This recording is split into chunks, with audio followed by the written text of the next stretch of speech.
Jogja emang gak pernah habis untuk dijelajah. Selalu ada yang baru. Juga yang lama selalu membuat rindu. Dan kali ini gue mau menjelajah Jogja dengan cara yang berbeda. Berkeliling menggunakan sepeda ke Sumbu Filosofi Jogja, melihat lebih dekat desa wisata Wukir Sari, salah satu dari 50 desa wisata terbaik di dunia tahun 2024, menikmati lezatnya kuliner legendaris mie letek, juga terbang dengan para layang menikmati indahnya Jogja dari atas ketinggian. Gua Febrian, ikuti penjelajahan gue di Yogyakarta bersama Jelajah Nusantara.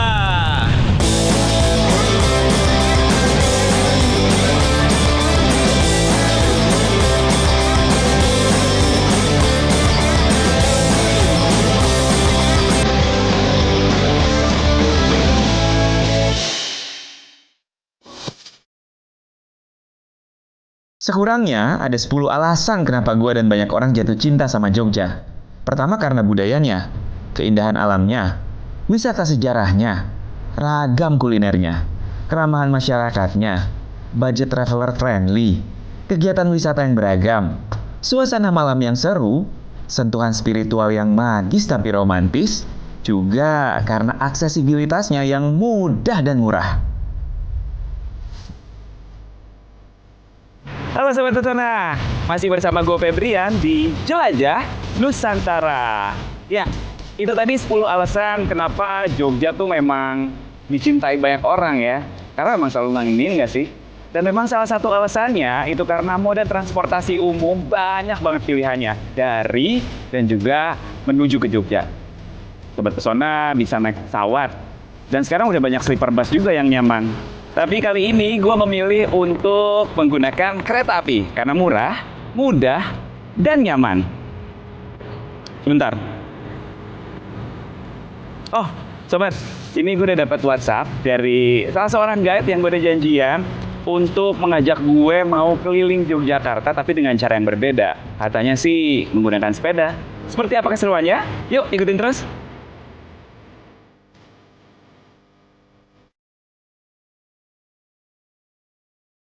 Sobat Pesona, sekarang gue udah bersama dengan Cahroni dari Himpunan Pramu Wisata Indonesia cabang Daerah Istimewa Yogyakarta. Dan kita akan berkeliling Yogyakarta bersama dengan Sobat Pesona yang lain menggunakan sepeda dengan Cahroni sebagai guide. Dan kita akan memulai pertama kali itu di Tugu Golonggiling di sebelah sini. Cahroni, boleh diceritain sedikit nggak tentang Tugu Golonggiling ini? Boleh Pak Febri, ya. Pak Febri, untuk Tugu Golonggiling ini merupakan salah satu tugu yang sangat bersejarah di kota Yogyakarta. Karena tugu ini sudah menjadi salah satu cagar budaya yang ada di Yogyakarta. Dan Tugu Golong ini dibangun oleh Sinuhun Hamengkubuwono yang pertama pada tahun 1756. Cuman Mas Febri, di sebelah kiri ini ada Tugu Golonggiling dan di sebelah kanannya ada Tugu Palputih. Yang mana Tugu Palputih ini dibangun setelah hancurnya Tugu Golonggiling ketika terjadi gempa bumi di Yogyakarta. Wow, luar biasa ya. Jadi ternyata dipindah gitu ya? Iya. Oke. Sebenarnya tidak pindah di satu tempat, tapi beda bentuk. Oh gitu. Oke, kalau gitu Cahroni, kita mau mulai naik sepeda nih, keliling-keliling nanti sambil Cahroni ceritain Boleh. ke teman-teman juga. Dengan senang hati Mas Febri. Yuk, Sobat Pesona. Ya, oke. Sumbu Filosofi Yogyakarta merupakan sebuah gagasan perencanaan tata ruang yang memiliki makna mendalam. Mahakarya Sri Sultan Hamengkubuwono Pertama atau Pangeran Mangkubumi telah diakui oleh World Heritage Committee sebagai warisan dunia karena dianggap memiliki makna yang berlaku secara universal. Mengutip laman keratonjogja.id, Keraton Yogyakarta dibangun berdasarkan konsepsi Jawa dengan mengacu pada bentang alam yang ada, seperti gunung, laut, sungai, serta daratan. Dengan prinsip utamanya, Hamemayu Hayuning Bawono, yang artinya membuat bawono atau alam menjadi hayu, indah, dan rahayu, selamat dan lestari. Mas Febri, Ya. ini adalah titik nolnya kota Yogyakarta. Di sini. Ya, dan ini adalah salah satu tempat garis lurusnya Sumbu Filosofi atau Ya. yang menghubungkan dari Tugu Yogyakarta sampai ke Keraton Ngayogyakarta Diningrat. Di sini tepat. Di Sini titik Iya. nolnya. Oke. Oke, lanjut kita ke alun-alun utara. Lanjut.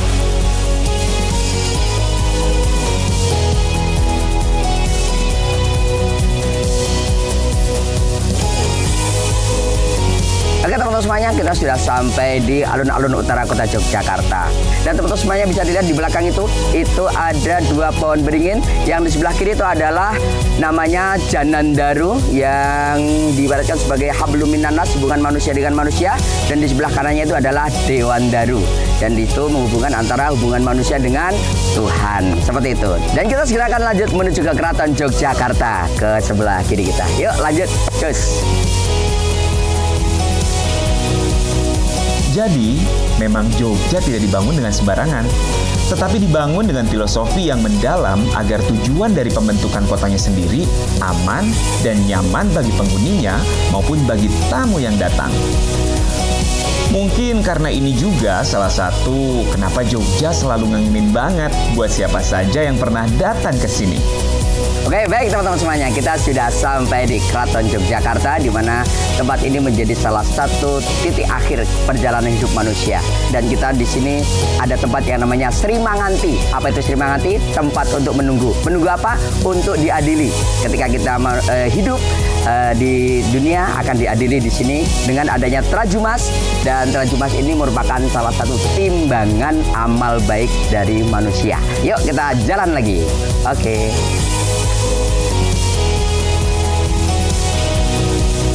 Luar biasa ya Sobat Pesona, Hamengkubuwono pertama udah mikirin bangunannya bakal gimana, filosofinya seperti apa. Benar-benar bikin gue geleng-geleng sih, keren banget. Panggung Krapyak terletak kurang lebih 2 km dari Keraton Yogyakarta. Bangunan ini dahulu digunakan oleh Sultan untuk menyaksikan prajurit atau kerabatnya dalam berburu atau ngerapyak rusa. Ini adalah makna dari Sang Kaneng Dumadi, di mana manusia dilahirkan sampai menuju ke kedewasaan sampai di Keraton Yogyakarta. Nah, untuk itu ini merupakan salah satu hal yang sangat luar biasa yang diciptakan oleh melalui karsa cipta dan oleh Sunan Hamengkubuwono yang pertama terkait tentang konsep sumbu filosofi. Dan alhamdulillah sampai saat ini sumbu filosofi menjadi salah satu warisan budaya dunia yang hanya satu-satunya di dunia, yaitu di Yogyakarta. Dan terima kasih untuk kebersamaannya, luar biasa. Akhirnya selesai sudah, kita bersepeda keliling Jogja sambil dengar cerita dari Cah Roni. Terima kasih banyak ceritanya Cah Roni. Ini pengetahuan baru buat saya dan pastinya pengetahuan baru untuk Sobat Pesona juga di rumah. Abis ini gue bakal ngunjungin satu desa wisata yang ada di Yogyakarta dan merupakan desa wisata terbaik di Indonesia di tahun 2024. Jangan kemana-mana, ikutin terus. Desa wisata Wukirsari merupakan desa wisata maju yang terletak di Kecamatan Imogiri, Kabupaten Bantul. Jaraknya nggak terlalu jauh dari pusat kota Jogja, sekitar setengah jam perjalanan. Tahun 2023, Wukirsari meraih predikat sebagai juara 1 desa wisata maju Anugerah Desa Wisata Indonesia. Hebatnya lagi, di tahun 2024, Wukirsari berhasil menjadi 1 dari 55 desa wisata terbaik di dunia versi Organisasi Pariwisata Dunia Perserikatan Bangsa-Bangsa. Keberadaan Kampung Batik Giriloyo yang terkenal dengan batik tulis klasiknya, salah satu yang mengantarkan desa ini menjadi desa wisata terbaik di dunia. Lebih dari 500 warga di kampung ini menjadi pengrajin batik. Wisatawan yang datang bisa mendapatkan edukasi tentang batik, juga belajar membatik langsung dengan para pengrajin. Halo Pak. Selamat datang di Desa Wisata Wukirsari. Saya Jaza Hamid. Bagaimana perjalanannya? Perjalanannya Lancar. cukup menyenangkan, Cukup, Pak. Alhamdulillah. Yuk segera kita lihat ada apa di Wukirsari. Ayo Pak. Kemarin kan habis menang ADWI 2024, Best Tourism Village gitu ya. Gimana masyarakat di Desa Wisata Wukirsari ini memaknainya, Pak? Masyarakat kami tentunya juga menyambut dengan gegap gempita ya. Iya. Menyambut dengan sukacita karena untuk mencapai fase ini adalah melalui proses yang panjang. Iya. Dan semua alhamdulillah sudah kita lalui. Dunia mengakui karena salah satu paket utama kami adalah Edu Wisata Batik. Oh, ini ya Pak batiknya? Iya betul, silakan. Ayo. Inilah produk-produk kami, silahkan. Kalau mau melihat-lihat atau bertanya-tanya silahkan. Yang saya dengar Pak, kan di area sini itu dulu ada Kerajaan Mataram, betul Pak ya? Betul. Sejak abad 16-17an gitu, terus Raja-Raja Mataram di sini katanya mempengaruhi mengenai pembatikan atau terkenalnya batik di Desa Wisata Ukirsari ini gimana Pak ceritanya? Yang namanya batik itu konon itu sebagai kegiatan putri-putri di dalam tembok keraton sebagai wujud pengabdian dan ibadah. Kemudian Raja-Raja Mataram itu dimakamkan di Imogiri. Kalau tadi turun dari parkiran melihat view ke belakang itu adalah makam Raja-Raja Mataram. Seiring dibangunnya makam raja tersebut, maka keterampilan membatik mulai ditularkan kepada masyarakat kami, karena notabene-nya bahwa masyarakat kami, bapak-bapak kami sebagai juru kunci atau abdi dalam di makam tersebut, sehingga batik tulis tetap lestari sampai saat ini. Dan sampai saat ini tidak kurang dari 650 pengrajin berkonsentrasi sebagai pembatik tulis. Kalau saya mau lihat prosesnya bisa Pak? Nah, silahkan, nanti di belakang ada proses dari proses pencantingan sampai warna, nanti bisa dilihat di belakangnya. Ayo Pak, saya mau lihat, penasaran nih Pak. Segera kita ke sana. Ayo. Oke. Di sini ya Pak prosesnya? Iya, betul. Menurut saya sih memang layak ya Pak. Desa Wisata Ukirsari ini menjadi best tourism village gitu ya. Tadi kan Bapak sempat bilang ada makam-makam Raja-Raja Mataram ya. Itu di sebelah mana Pak?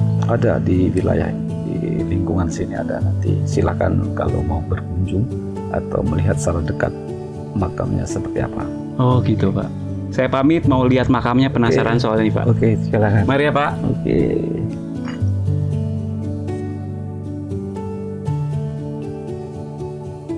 Letak kompleks makam Raja Pajimetan Imogiri berada di puncak Bukit Merak dengan ketinggian 80 meter di atas permukaan air laut. Jadi Sobat Pesona, kalau misalkan kita mau masuk ke dalam makamnya, itu kita harus menggunakan pakaian adat Jawa, itu salah satu syaratnya. Kompleks makam ini merupakan makam-makam dari raja keturunan Mataram, mulai dari masa Mataram Islam hingga masa kerajaan terbagi menjadi dua, Yogyakarta dan Surakarta. Ahli kubur yang ada di komplek makam Raja-Raja Imogiri sini tuh ada 24 raja. Oh gitu. Dan ada ratusan makam dipetak di 8 pintu. Yang pintu seperti ini namanya Kedaton Girimulyo. Rata-rata satu kedatonnya dalamnya ada 3 raja. Tapi juga banyak makam Mas. Cuma yang kita sebutin rajanya saja. Untuk menuju kawasan Kedaton Makam, kita harus menaiki anak tangga yang jumlahnya sekitar 454 anak tangga. Di antara ratusan tangga itu Mas, ada satu tangga yang lain. Ini ya? Ini adalah sebuah makam. Oh ini makam Pak? Iya. Ini makam seorang pengkhianat. Agar nantinya dijak-injak peziarahnya. Oh gitu. Karena di depan raja yang terkenal sangat arif dan bijaksana itu, seorang pengkhianat itu sudah nggak layak lagi dihormati seperti manusia yang lain. Manusia satu dengan manusia yang lain itu sama Mas. Iya. Yang membedakan cuma fungsi otak dan fungsi hatinya. Kekayaan budaya dan seni tradisi yang luar biasa dan mampu dikelola baik oleh masyarakat Ukirsari menjadikannya pantas menyandang sebagai desa wisata terbaik di dunia tahun 2024. Luar biasa memang desa wisata yang satu ini, dan semoga bisa terus dipertahankan dan membuat Indonesia bangga. Pak, ini saya mau tanya-tanya tentang wayang tingklung nih Pak ya, boleh ya? Ini namanya betul ya wayang tingklung? Wayang Pak, ya? tingklung itu dari tembung dalangnya medingkring dan melung-melung, nggak bawa instrumen musik. Oh gitu, jadi memang nggak ada instrumennya. Tadi saya lihat semuanya digunakan cuman tadi nakol-nakol atau mukul-mukul dan juga suara Bapak sendiri. Ya. Pak, ini kalau misalkan wayang tingklung tuh sejarahnya gimana sih Pak? Sejarahnya itu biasanya dimainkan oleh anak-anak kecil yang sering nonton dan juga nggak ada musiknya. Oke. Zaman dulu ya, ini karena apa? Karena kebanyakan dalang-dalang itu sebenarnya cuman abakura. Dalam istilah Jawa itu abakura itu ada bakat kurang ragat. Makanya pakai mulut jadi. Oh gitu Pak, jadi sejarahnya memang diawali oleh anak-anak yang memang suka wayang, ingin berwayang tapi cuma punya mulut aja sama wayangnya sendiri itu ya Pak. Wah Sobat Pesona, wayang tingklung memang benar-benar luar biasa ya. Dalangnya dituntut untuk bisa multitasking. Ya dia menceritakan tentang ceritanya, terus juga alat musiknya dari suaranya juga, luar biasa deh. Pokoknya ini sangat tenang dan juga sederhana, dan kita sebagai penonton nih, jadi bisa lebih fokus kepada ceritanya. Keren ya? rasa risi ae padha dideleke mangkono kuwi rasane ngati propo mimpin aja seneng korupsi mergo yen korupsi negarane bakal rugi mangkono kuwi rasane ngati wong urip kudu setitilan ngati-ati ruang garuang. Setelah yang satu ini, gue bakal ngajak Sobat Pesona buat mencicipi mie letek khas Bantul. Dan seru-seruan terbang para layang melihat keindahan Jogja dari atas udara. Kembali lagi bersama gue Febrian di Jelajah Nusantara. Sekarang gue mau lanjut buat kulineran. Hasil penelusuran gue lewat website indonesia.travel, ada makanan khas Bantul yang bernama mie letek. Spesialnya lagi, bahannya ini masih dibuat dengan cara tradisional, dengan bantuan tenaga sapi. Bahan dasarnya juga agak lain, karena terbuat dari tepung tapioka dan singkong. Langsung kita lihat yuk! Tuh lihat Sobat Pesona, di saat banyak pabrik yang sudah menggunakan teknologi mesin yang canggih, pembuatan mie letek di sini masih memanfaatkan tenaga sapi. Jadi prosesnya itu sapinya akan berputar dan menggunakan silinder, sementara pekerja yang lainnya akan mengaduk adonannya. Lalu adonannya akan menjadi mie letek. Unik ya?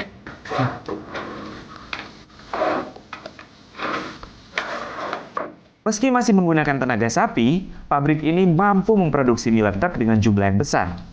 Permintaan pasarnya juga cukup tinggi, karena mie letek sudah menjadi ikon Bantul dan mie letek sudah menjadi bahan utama untuk olahan mie rebus maupun mie goreng khas Bantul. Dan selidik punya selidik, dari sejak berdirinya pabrik di tahun 1940-an, penggunaan tenaga sapi masih tetap dipertahankan sampai sekarang, karena tidak ingin kehilangan cita rasa otentiknya. Sobat Pesona nggak perlu khawatir untuk masalah kebersihan, karena pembuatan mie letek ini prosesnya akan 2 kali di steam. Jadi sebelum jadi mie dan setelah menjadi mie. Jadi steril deh. Dari pabrik pembuatan mie-nya, sekarang kita pindah ke rumah makan tempat pengolahan mie leteknya. Di Bantul banyak banget warung atau rumah makan maupun resto yang menyajikan olahan mie letek. Mie letek Jo ini salah satunya. Ini dia olahan mie leteknya, ada yang rebus, ada juga yang goreng. Karena dibuat dari tepung tapioka dan singkong kering alias gaplek, warna mie letek sendiri cenderung kecoklatan, beda dari mie pada umumnya. Aroma dari mie goreng dan mie godongnya ini sudah sangat menggiurkan sekali. Kita cicipi yuk. Wanginya benar-benar menggugah selera, karena benar-benar wangi seledrinya jadi berasa banget gitu ya. Kita cobain langsung ya. Hujan-hujan gini, dingin, di tengah-tengah sawah, pasti enaknya.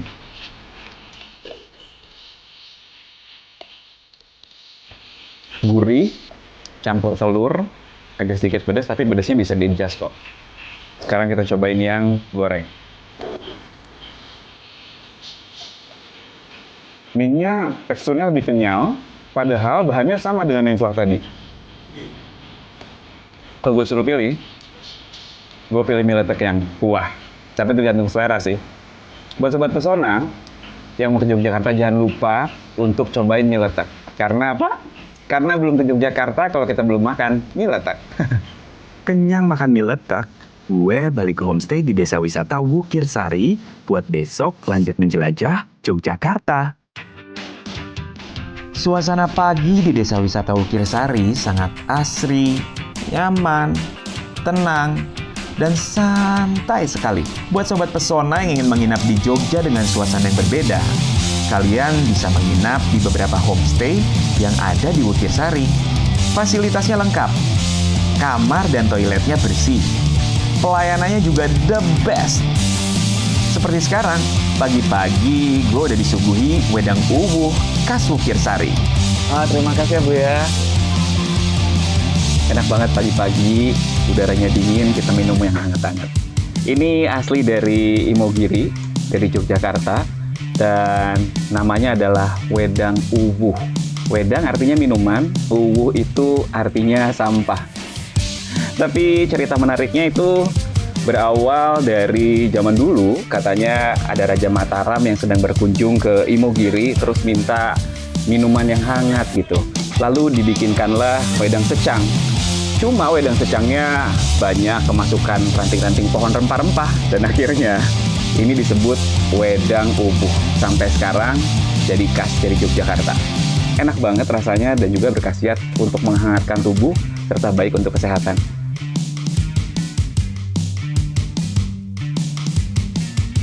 Saatnya menutup liburan di Jogja dengan lanjut bersenang-senang. Kali ini gue mau menikmati syahdunya sore di Jogja dari Bukit Watu Gupit. Lokasi ini biasa digunakan oleh banyak wisatawan maupun warga lokal untuk menunggu senja. Tapi gue mau menikmati senja dengan cara yang berbeda. Seperti apa caranya? Dengan terbang tandem para layang. Halo Mas Bayu ya? Iya betul. Saya Febrian dari Jelajah Nusantara. Mas Bayu, ini kan kita mau tandeman para layang ya? Ya. Saya mau tanya-tanya dulu tentang para layang nih. Kalau kita wisatawan yang datang ke sini mau para layang, apa yang harus disiapkan? Yang pertama niat ya, yang kedua mental, dan jelas di sini emang seolah-olah ekstrim, padahal ini begitu terbang pasti ketagihan lagi. Oh gitu. Kalau untuk masalah keamanan gimana Mas Bayu? Keamanan kita untuk semua alat-alat yang ada di sini dari parasut utama sampai parasut cadangan dan peralatan kita cek berkala. Oh, itu gitu. ada timnya sendiri. Gitu. Untuk pilotnya juga berlisensi tentunya. Semua berlisensi harus. Oke, kita kayaknya mau prepare Mas Bayu? Ya siap. Ya udah, di sebelah mana Mas? Habis ini kita langsung naik. Oke, kalau gitu. Yuk. Siap. Yuk.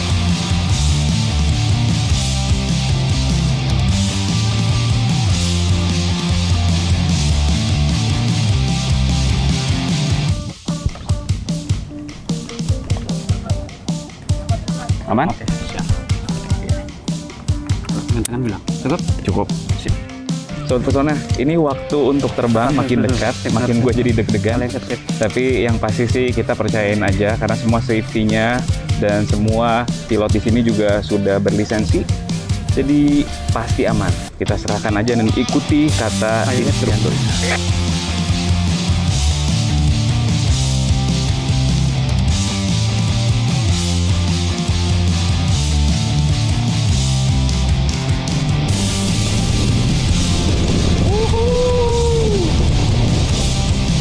Begitu terbang di udara, asli rasanya seru banget. Bercampur antara takut, tegang, dan senang jadi satu. Tapi pelan-pelan rasa tegang berubah menjadi rasa takjub. Bagaimana enggak, pemandangan pantai selatan Jogja dari udara benar-benar sangat memukau. Kapan lagi bisa menikmati Jogja dari atas ketinggian seperti ini? Wow, bisa mendarat dengan mulus kita. Akhirnya selesai sudah penjelajahan gue di Yogyakarta. Sangat seru sekali penjelajahan gue kali ini. Ada banyak keindahan dan pesona yang gue temui. Ada banyak makna dari setiap penjelajahan yang gue dapati. Dan ada banyak kenangan yang tercipta di setiap destinasi. Saksikan terus Jelajah Nusantara buat rekomendasi liburan kalian. Dan temukan segala keajaiban di Indonesia aja.